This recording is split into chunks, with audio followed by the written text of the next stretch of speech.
अस्सलाम वालेकुम बच्चों। आपको पता है कि आपने अलिफ से लेके से तक आपको पढ़ना भी आ गया है और लिखना भी आ गया है और आपने बहुत अच्छा काम किया है पिछला। तो आज हम एक नया काम स्टार्ट कर रहे हैं, यानी हम कौन सा हरूफ तरक्की का लफ्ज़ सीखने जा रहे हैं, वो है जीम।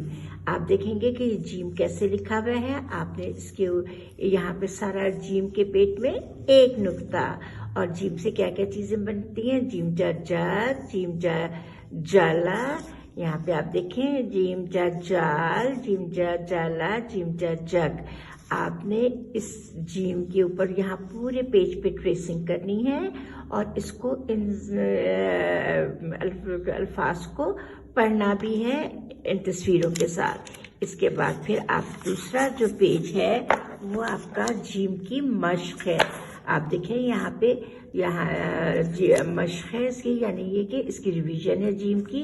आपने जीम के ऊपर यहाँ पे ट्रेसिंग करनी है और नीचे खुद से जीम लिखना है ताकि आपको अच्छी तरह जीम आ जाए। और आपको पता है जीम के पेट में कितने नुक्ते होते हैं, एक नुक्ता होता है। जीम के पेट में एक नुक्ता होता है और जीम की साउंड क्या होती है, ज होती है। तो आप लोगों ने क्या करना है कि अच्छी तरह जीम पढ़ना है और इसके बाद इसको लिखना। जीम थोड़ा सा मुश्किल होता है जीम लिखना,